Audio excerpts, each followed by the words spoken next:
Allez jusqu'à la porte, revenir et vous asseoir. Pendant ce temps-là, je vous chronomètre. Maintenant, je suis bien. Je marche comme avant un peu. Je ne vais pas courir, ça c'est sûr, parce que je ne cours pas encore, mais enfin, je marche, je me tiens bien, mieux. À 87 ans, Lydie souffre de sarcopénie. Elle a perdu sa force musculaire. Avec l'aide d'un kinésithérapeute, elle apprend ici à faire des exercices simples pour retrouver en quelques jours l'équilibre, la marche et faire facilement les gestes de tous les jours. Le but est en fait de permettre à nos patients de pouvoir rentrer à domicile le plus rapidement possible.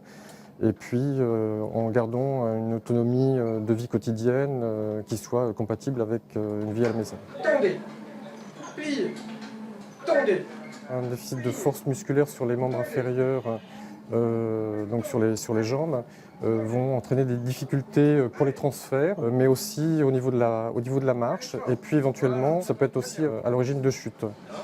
La masse musculaire diminue de 1% par an à partir de 60 ans.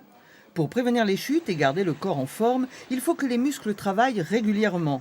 Adapté à chaque personne, l'exercice reste le meilleur traitement. Des exercices de renforcement musculaire assez standards en fait, qui sont les mêmes que ceux utilisés chez la personne plus jeune, mais qu'on va adapter aux forces musculaires des gens, à leur capacité d'endurance, à leur douleur articulaire, à leur fonctionnement cognitif, etc.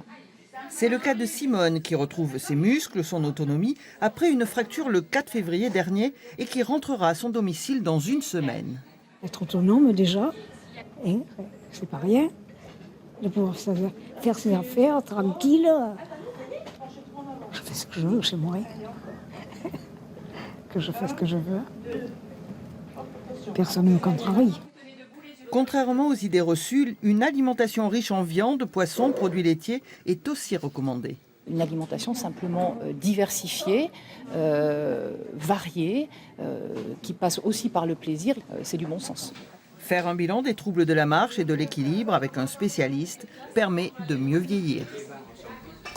La sarcopénie, on en parle sur ce plateau avec notre invité, professeur Patrick Dehelle. Bonjour. Alors Bonjour. Vous êtes chef du service médecine physique et réadaptation au CHU de Bordeaux.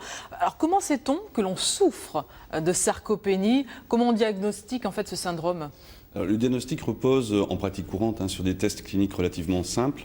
On va mesurer la performance physique des personnes âgées, notamment avec des tests de vitesse de marche par exemple, et lorsqu'ils sont en dessous des normales pour l'âge, on peut suspecter un processus de sarcopénie. On peut s'aider également de mesures de la force musculaire avec des instruments assez simples pour mesurer la force de préhension de la main ou la force d'extension des genoux. On ne doit pas juste se contenter de dire c'est une dégradation naturelle. Non, c'est une dégradation physiologique, mais on parle de sarcopénie lorsqu'on a atteint un certain seuil critique.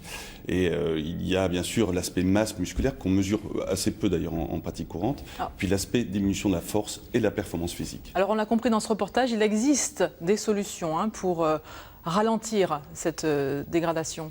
Oui, il existe des solutions et la première d'entre elles, peut-être la plus importante, c'est de pratiquer des exercices de renforcement musculaire lorsque les premiers signes apparaissent. Alors c'est vrai que l'accélération de ce processus physiologique intervient vers 50-60 ans et c'est à partir de là où on doit être particulièrement attentif à la réalisation de ces exercices. Contre-résistance, ça veut dire que ce n'est pas uniquement de la marche ou de la natation, c'est pas que de l'endurance. Il faut vraiment faire des exercices où on va faire une sorte de musculation adaptée à chacun et sous le contrôle de professionnels. Beaucoup de personnes souffrent de sarcopénie. On estime à l'heure actuelle, avec les données de la littérature, qu'il y a entre 60 et 70 ans, environ, on va dire, entre 15 et 20% de personnes concernées, et après 80 ans, plus de 40%.